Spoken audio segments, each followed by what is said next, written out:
Hello everyone.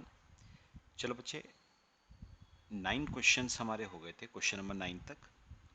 बेटा 10th question पे आओ, ध्यान से, इंपॉर्टेंट है। Ascertain the value at which various items of fixed assets are to be shown in the financial statements of Velvet Limited and amount debited to PL in the context of relevant accounting standard यानी AS 10।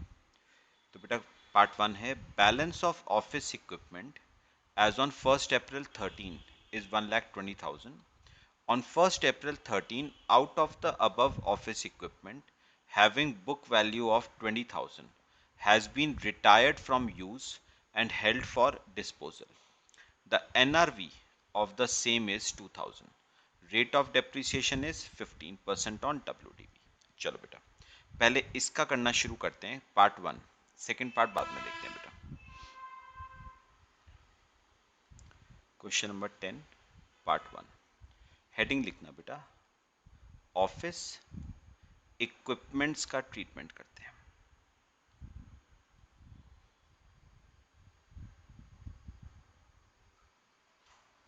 ठीक है, चलो बेटा।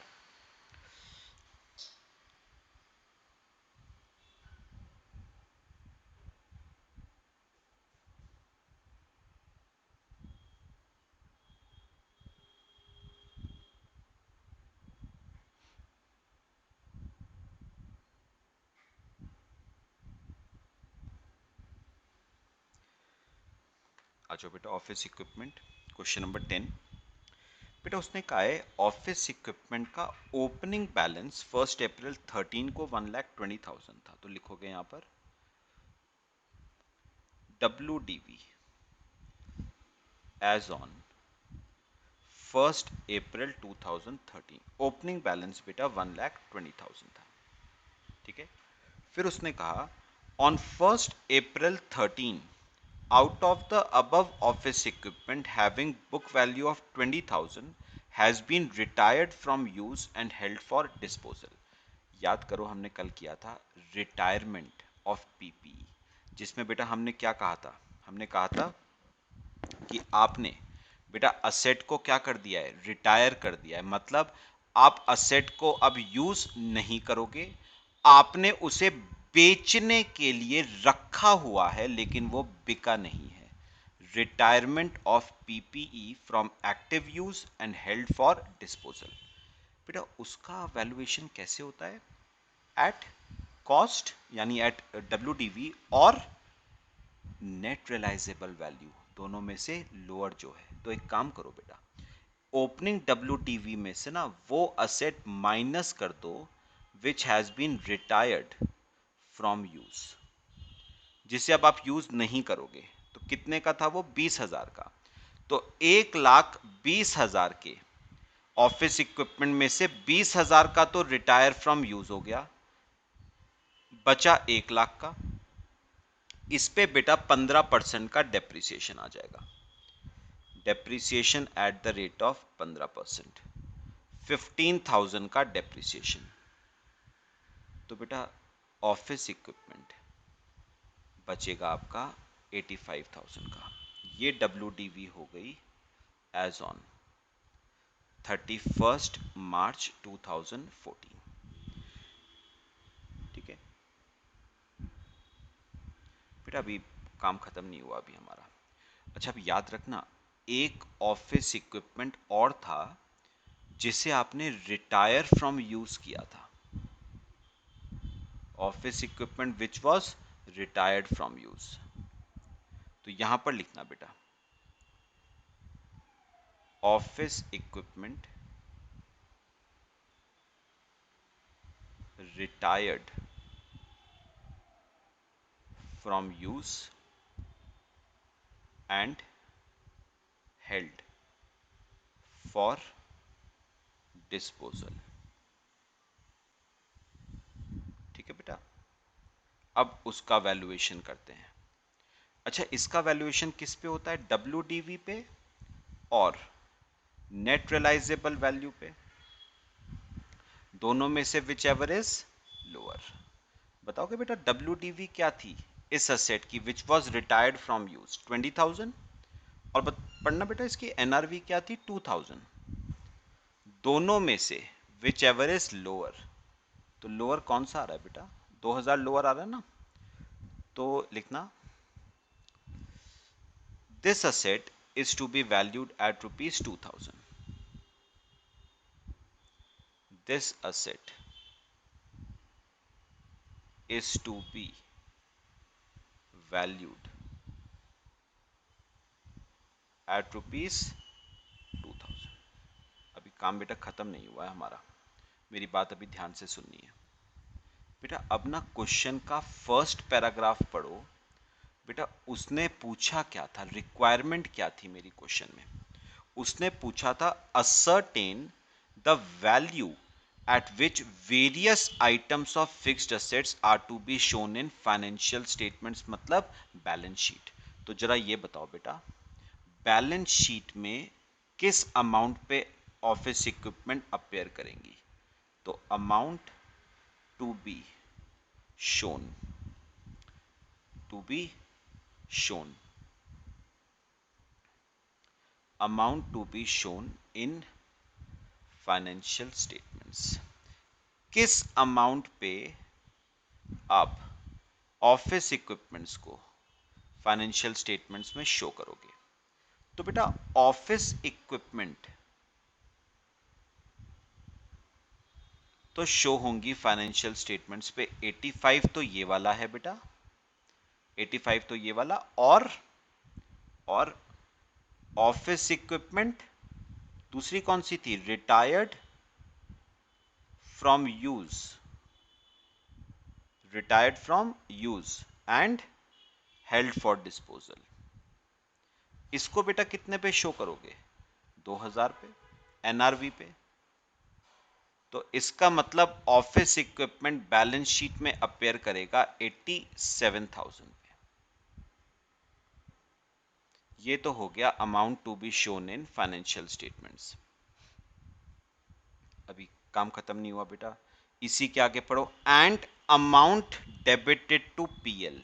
अब सुनो, अब यहीं पर लिखो amount to be debited to profit and loss account कितना आएगा, तो बेटा पीएल में एक तो डेबिट होगा बेटा ऑफिस इक्विपमेंट का डेप्रिसिएशन 15,000 रुपए का, और बेटा एक चीज और है जो हम थोड़ा सा अगर सोचें तो सुनो सुनो, मुझे एक बार बताओ बेटा 20,000 WDV का ऑफिस इक्विपमेंट आपने 2,000 पे वैल्यू किया बेटा, 20,000 का असेट आपने 2,000 पे वैल्यू किया, असेट की वैल्यू 18,000 से कम हो गई, तो क्या है बेटा लॉस है, तो लॉस ऑन वैल्यूएशन कितने का 18,000 का, तो बेटा टोटल आपका पीएल कितने से डेबिट होगा 33,000 से।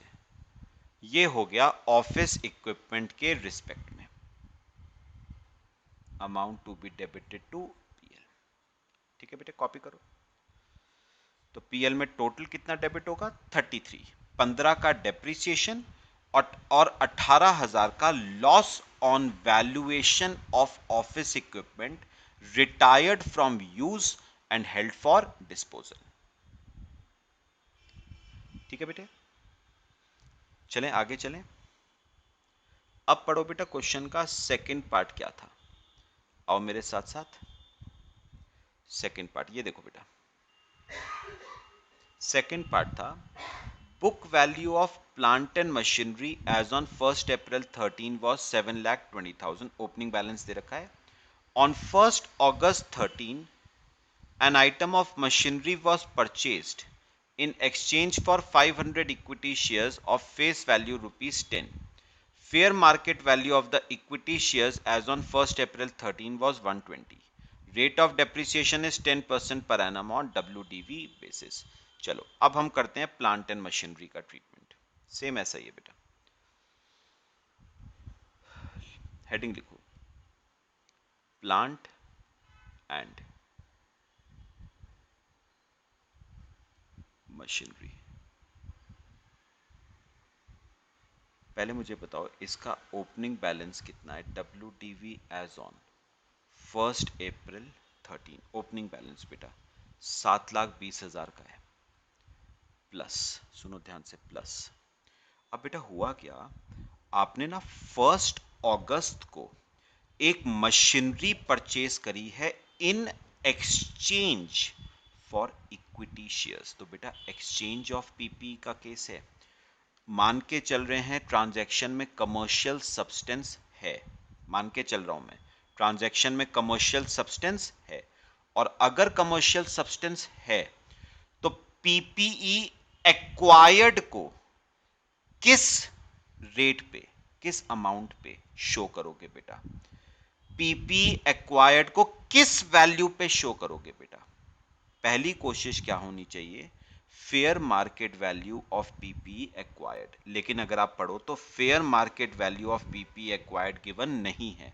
अच्छा, अगर fair market value of PP acquired given नहीं है तो fair market value of asset given, मतलब इक्विटी शेयर्स, और इक्विटी शेयर्स की एफएमवी 120 रुपए दे रखी है, तो यहां पर लिखोगे परचेज ऑफ मशीनरी ऑन 1 अगस्त 13, किस वैल्यू पे आएगा बेटा, 500 शेयर्स दिए थे और एक शेयर की एफएमवी 120, तो 60,000 रुपए की मशीनरी हो गई। तो मेरे पास टोटल मशीनरी हो गई 7,80,000 रुपए की। इस पे बताओ बेटा क्या लगाओगे, डेप्रिसिएशन कितना परसेंट है, 10%। ध्यान से बेटा मुझे बताओ, ये जो 7,20,000 है इस पे तो 10% आएगा पूरे साल का 72,000 प्लस, अच्छा जो ये 60,000 है ये आपने 1 अगस्त को खरीदा है, तो कितने मंथ्स का डेप्रिसिएशन बेटा, अगस्त, सितंबर, अक्टूबर, नवंबर, दिसंबर, जैन, फेब, मार्च, 8 मंथ्स का डेप्रिसिएशन। तो अगर मैं निकालूं इस पे तो 60,000 पे 10% फॉर 8 मंथ्स, 4,000 रुपीज का डेप्रिसिएशन। तो इसका मतलब डेप्रिसिएशन टोटल लगेगा 76,000 और क्लोजिंग बैलेंस बचेगा 7,04,000। ठीक है, अब आओ क्वेश्चन में पूछा क्या था उसने, दो बातें पूछी थी ना, कौन कौन सी दो बातें, फाइनेंशियल स्टेटमेंट्स में आप किस वैल्यू पे शो करोगे, value at which plant and machinery is to be shown in financial statements. तो फाइनेंशियल स्टेटमेंट्स में किस वैल्यू पे शो करोगे बेटा, तो मेरी बात सुनो, प्लांट और मशीनरी का क्लोजिंग बैलेंस क्या बचा बेटा, 7,04,000। तो हम प्लांट और मशीनरी को बैलेंस शीट में फाइनेंशियल स्टेटमेंट्स में कितने पे शो करेंगे, 7,04,000 रुपए पे। अच्छा दूसरी बात उसने क्या पूछी थी, amount to be debited to profit and loss account, PL में कितना अमाउंट डेबिट होगा। तो बेटा पीएल में तो डेप्रिसिएशन डेबिट हो जाएगा ना, और कितने रुपए का डेप्रिसिएशन है बेटा, 76,000 रुपीज का, ये आ जाएगा amount to be debited to profit and loss account 76,000। लो बच्चे कॉपी करो बेटा, हो गया हमारा क्वेश्चन। इस टाइप के क्वेश्चन आ जाते हैं बेटा एग्जाम में, कॉपी कर लो।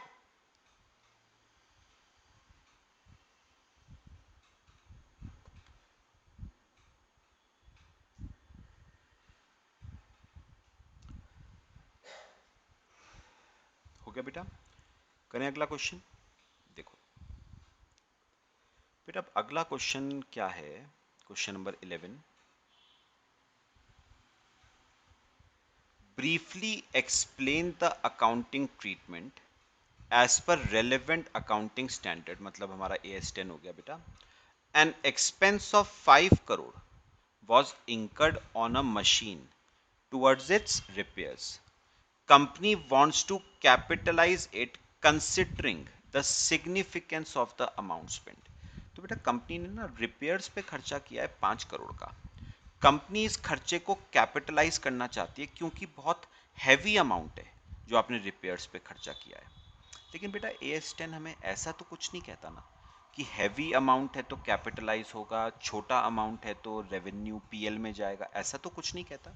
एएस10 तो क्या कहता है? एएस10 कहता है अगर किसी खर्चे की वजह से फ्यूचर इकोनॉमिक बेनिफिट्स में इंक्रीज आता है तो कैपिटलाइज कर दो, नहीं आता तो पीएल में ट्रांसफर कर दो। तो यहां पर लिखो एएस10 क्या कहता है बेटा?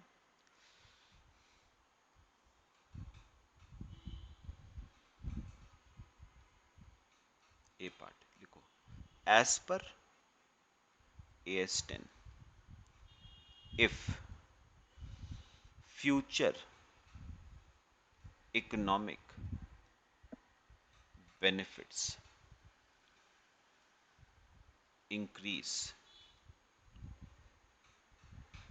due to a subsequent expenditure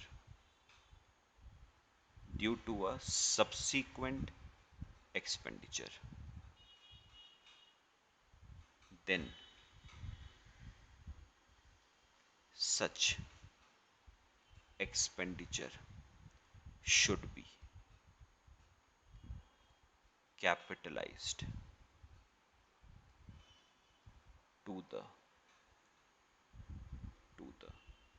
cost of PP, ठीक है, or else it should be charged to PL, or else it should be charged to PL, ठीक है। तो सिग्निफिकेंट अमाउंट है या इनसिग्निफिकेंट है उसका बेटा कोई फर्क नहीं पड़ता है। तो अब बताओ, अब हम क्या लिखेंगे? In the given case,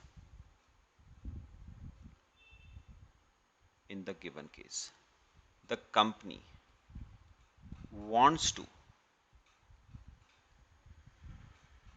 wants to capitalize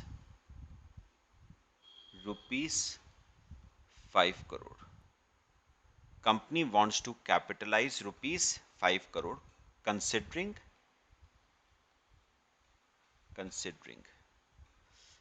significance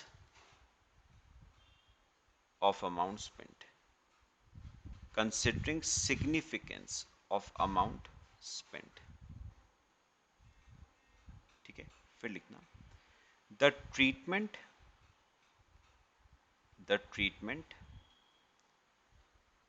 followed by company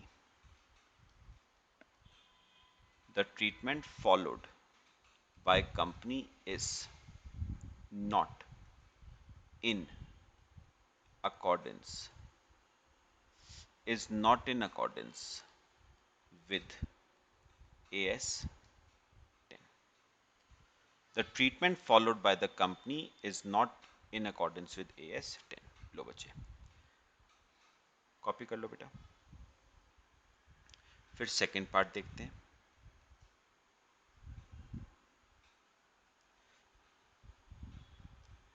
ठीक है ना बेटा। तो AS10 आपको सिग्निफिकेंट इनसिग्निफिकेंट अमाउंट की तो बात कहता ही नहीं। AS10 तो कहता है अगर फ्यूचर इकोनॉमिक बेनिफिट्स इंक्रीज होते हैं कैपिटलाइज कर दो, नहीं होते तो पीएल में ट्रांसफर कर दो।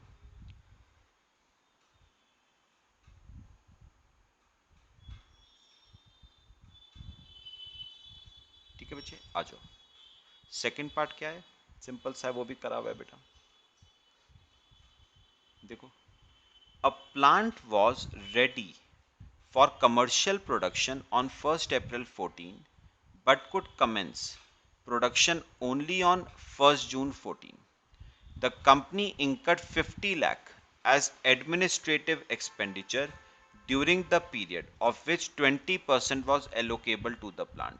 Accountant added 10 lakh to the cost of the plant. अच्छा मुझे बताओ, कंपनी जो प्लांट था वो रेडी टू यूज कब से था? 1 अप्रैल से।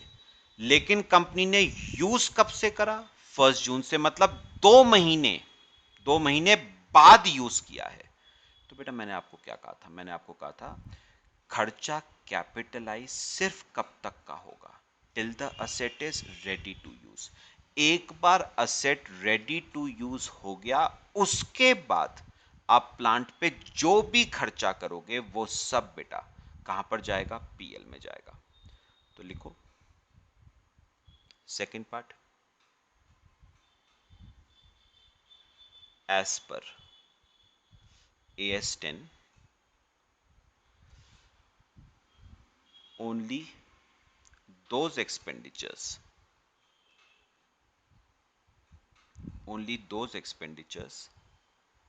are to be capitalized. Only those expenditures are to be capitalized which are incurred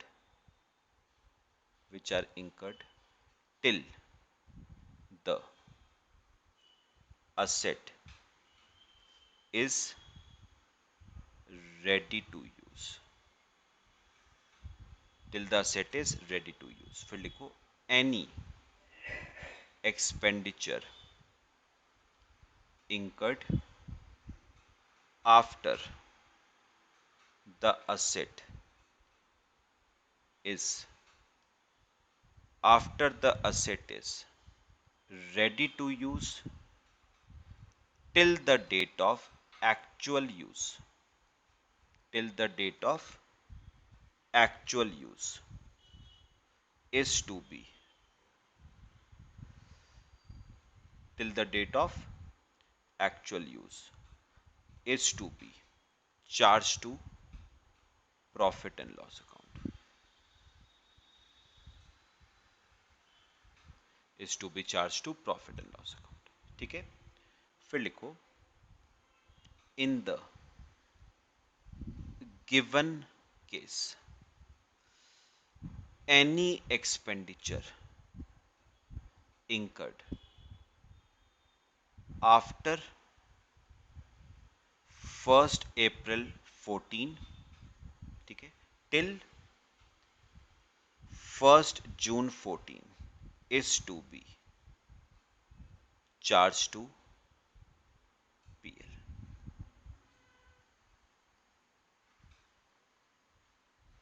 Therefore, treatment followed by accountant is incorrect. Therefore, treatment followed by accountant is incorrect. Treatment followed by accountant is incorrect. ठीक है बेटा, question हो गया आपका बच्चे, copy करो फिर आगे चलते हैं.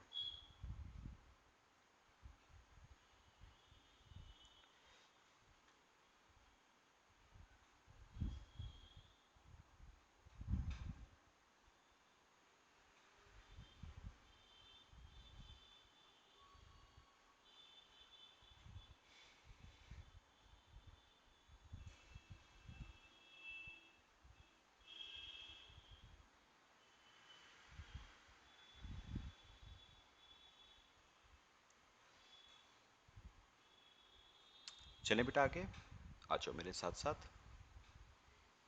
देखो बेटा, सिंपल सा एक और क्वेश्चन देखो.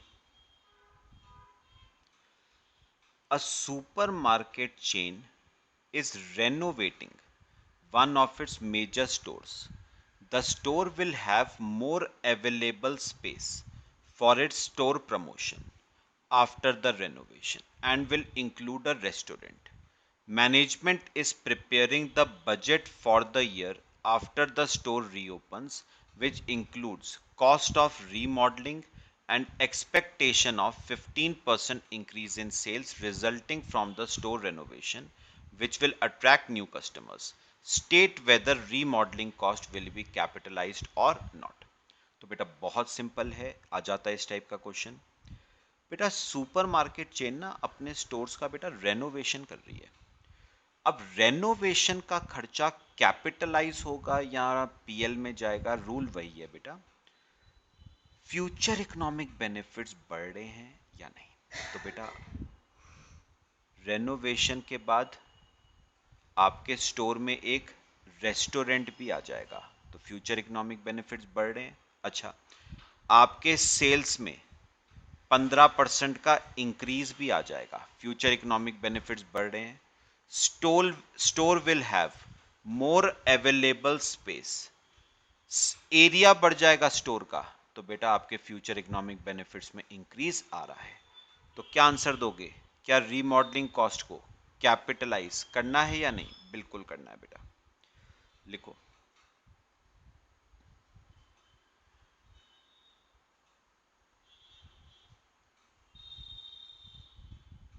Question number 12, as per AS10, any subsequent expenditure, any subsequent expenditure which increases future economic benefits,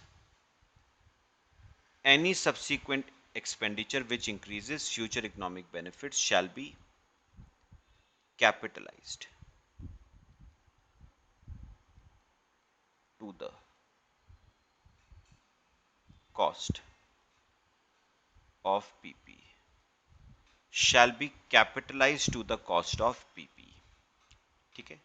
Therefore in the given case, comma, remodeling cost should be capitalized since there is an increase,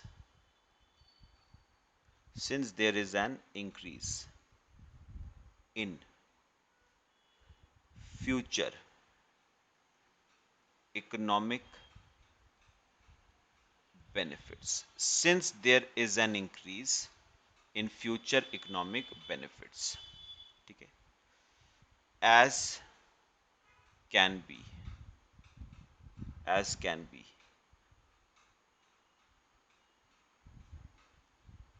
as can be noted from the following points, as can be noted from the following points। कौन कौन से points थे बेटा जिनसे आपको पता चल रहा है फ्यूचर इकोनॉमिक बेनिफिट्स में इंक्रीज आ रहा है? एक पहला था मोर अवेलेबल स्पेस, आपकी स्पेस बढ़ जाएगी, एरिया बढ़ जाएगा। इंक्लूजन ऑफ अ रेस्टोरेंट,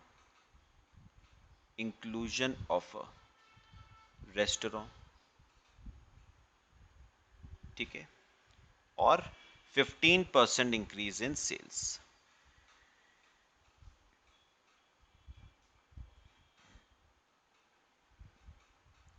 ठीक है बेटा, लो, तो बेटा खर्चा क्या करना चाहिए आपको? कैपिटलाइज करना चाहिए। कॉपी करो बेटा।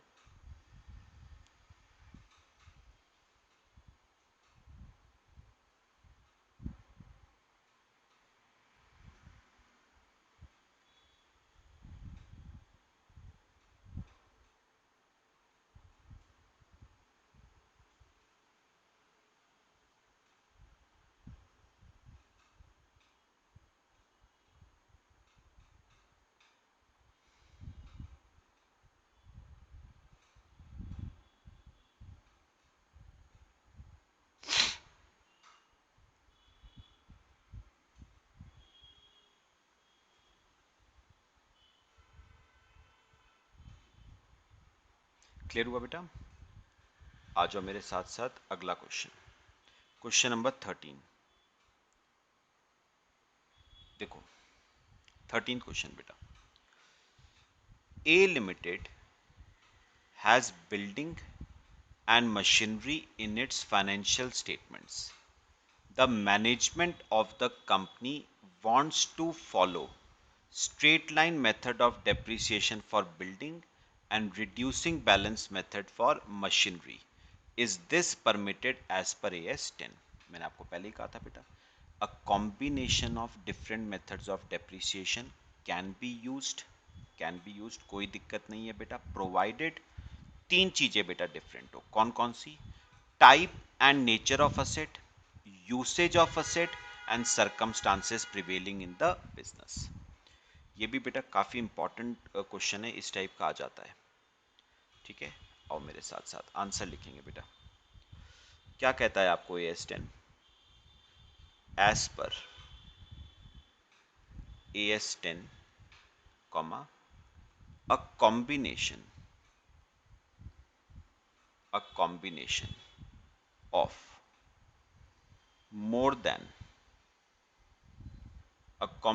of more than one method of depreciation can be used if following factors are different. If following factors are different. कौन कौन से बेटा तीन फैक्टर्स हैं? बाय हार्ट आप इन्हें याद कर लो तीनों फैक्टर्स को। Nature and type of asset, nature and type of asset, ठीक है, usage of asset, and third है circumstances prevailing in the business.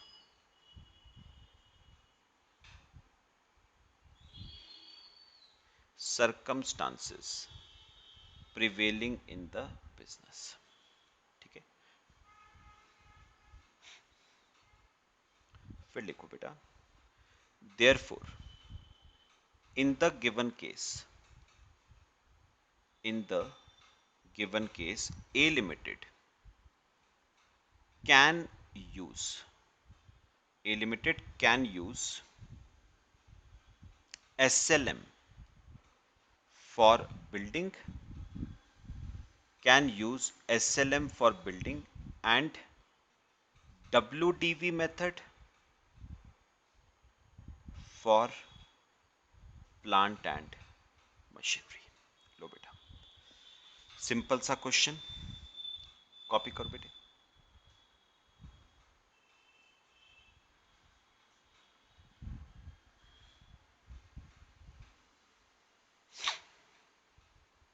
आगे बेटा, चलो एक और क्वेश्चन करते हैं। दो तीन बेटा आप छोटे छोटे कैलकुलेशन वाले क्वेश्चंस करेंगे। देखो बहुत छोटे छोटे, देखो 14th बेटा, 14th, a machine costing 1,20,000 is depreciated using SLM having 10 years useful life and nil scrap value at the end of 10 years. It was reassessed that useful life of the machine is only for 5 more years at the end of third year. Calculate depreciation for fourth year. चलो बेटा बहुत छोटा सा simple सा question, आओ मेरे साथ साथ।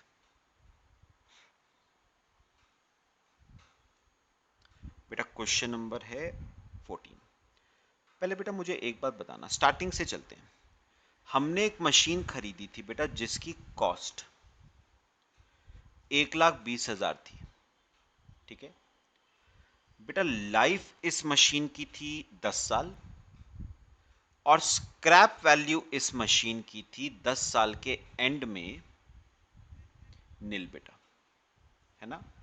चलो एक काम करो, मुझे इस पे डेप्रिसिएशन निकाल के बताओ। कॉस्ट 120, स्क्रैप वैल्यू नील, यूजफुल लाइफ 10 इयर्स, तो डेप्रिसिएशन आ गया 12,000 पर एनम।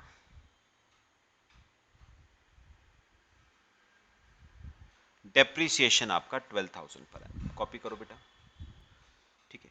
अच्छा अब मुझे एक बात बताओ, आपने रीअसेस करा कि आपके मशीन की यूजफुल लाइफ थर्ड ईयर के एंड में बेटा 7 साल नहीं बची है। मेरे को बताओ 10 में से कितने साल निकल चुके हैं बेटा? 3 साल निकल चुके हैं।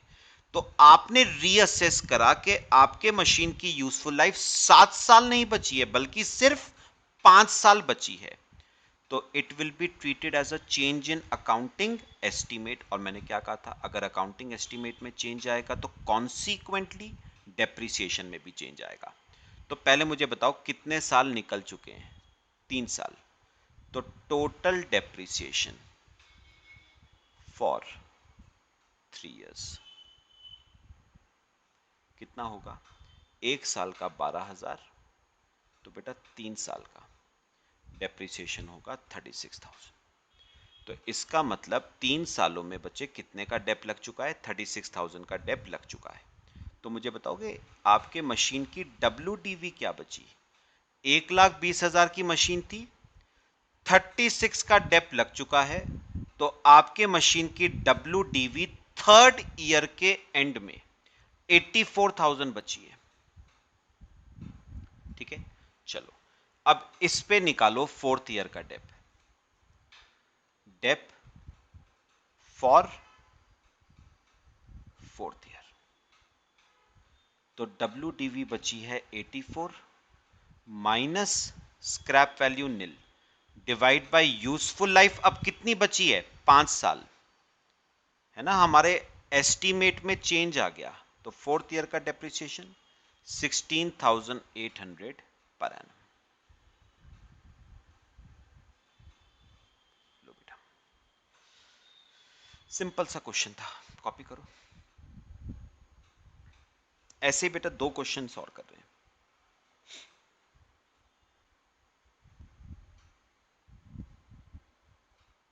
करें बच्चे,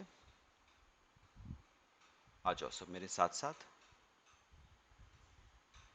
बेटा क्वेश्चन नंबर 15 देखो, a machine costing 1,20,000 is depreciated using straight line method assuming 10 years useful life and nil residual value. At the end of third year, due to price adjustment, machine cost is increased by 6,000. Residual value is reassessed at 9,000 and useful life is reassessed at 9 years more. Calculate depreciation for fourth year. चलो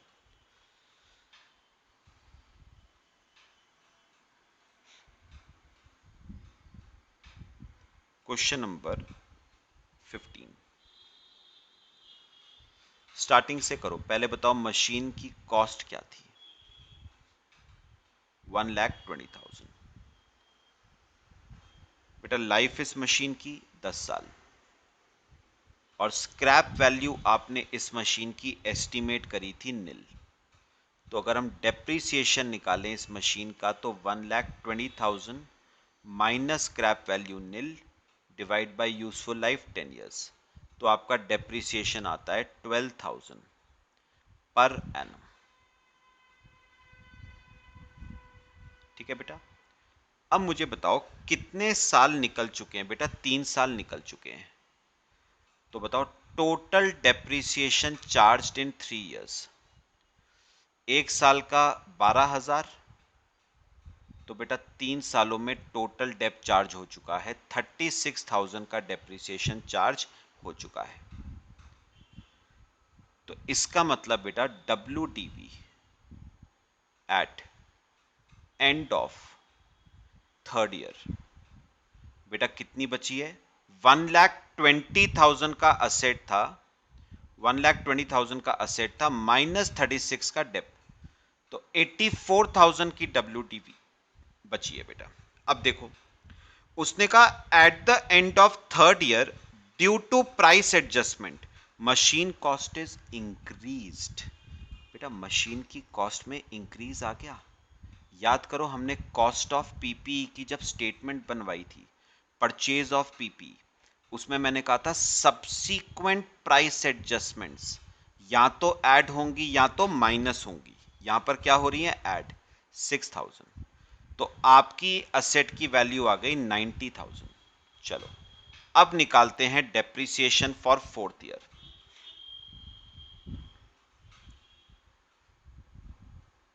आपके asset की value अब हो गई 90 minus scrap value आपने वैसे 0 estimate करी थी, लेकिन अब आपने रीअसेस करी है at 9,000 divide by useful life. बेटा 9 साल और बची है,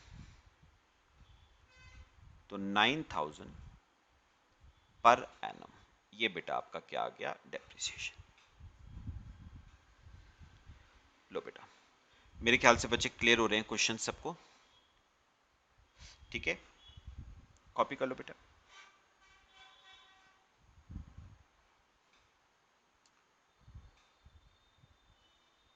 बच्चे एक ऐसा क्वेश्चन हम और करेंगे, आओ मेरे साथ साथ। क्वेश्चन नंबर 16, देखो बेटा, a building costing 12 lakh is depreciated for 3 years on straight line method assuming 10 years working life and rupees 2 lakh residual value. Entity adopted revaluation model and during the 4th year building was revalued upward by 3 lakh and residual value is revalued upward by 1 lakh. Remaining useful life was reassessed as 10 years. Calculate depreciation from 4th year onwards. आ जाओ बेटा, फिर से वही है, चलो starting से करना।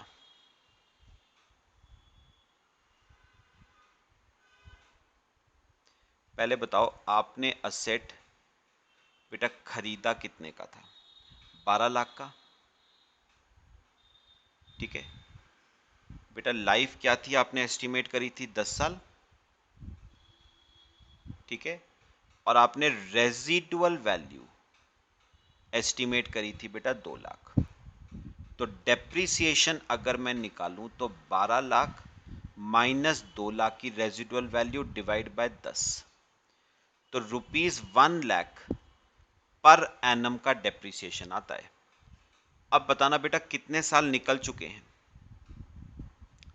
3 साल निकल चुके हैं, तो टोटल डेप्रिसिएशन 3 सालों में कितना लग चुका है, 1 लाख 1 साल का, तो 3 सालों का 3 लाख रुपए का डेप्रिसिएशन आपका लग चुका है। तो बेटा बताओ कि आपके असेट की WDV at end of 3rd year बेटा कितनी बची है, 12 लाख का सेट था, 3 लाख का डेप्रिसिएशन लग चुका है, तो 9 लाख की WDV बची। अब सुनो, हमने 4th ईयर में अपनी बिल्डिंग को अपवर्ड रिवैल्यू किया 3 लाख से, तो इंक्रीज आ गया ना, अपवर्ड रिवैल्यू किया है 3 लाख से, तो आपकी बिल्डिंग फिर से बताओ कितने की हो गई बेटा, 12 लाख की हो गई आपकी बिल्डिंग, ठीक है। चलो अब हम डेप्रिसिएशन निकालेंगे बच्चे 4th ईयर का। Depreciation for 4th year 12 lakh की वैल्यू हो गई माइनस, अच्छा रेजिडुअल वैल्यू को आपने इनिशियली 2 लाख पे एस्टिमेट करा था, अब उसने कहा है residual value was upward revalued by 1 lakh, तो 2 लाख तो पहले ही था, अपवर्ड रिवैल्यू हो गई 1 लाख से, तो 3 लाख हो गई ना, डिवाइड बाय, बताओ कि अब रिमेनिंग यूजफुल लाइफ को रीअसेस किया कितने पे, 10 साल पे, तो आपका डेप्रिसिएशन आ गया 90,000 रुपीज पर एनम।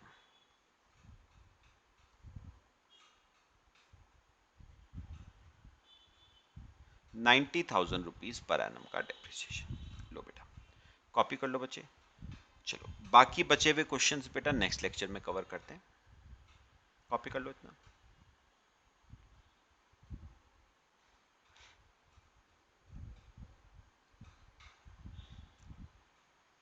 कर लिया बच्चे सबने, चलो बेटा बाकी हम नेक्स्ट लेक्चर में कवर करते हैं, टिल देन थैंक यू।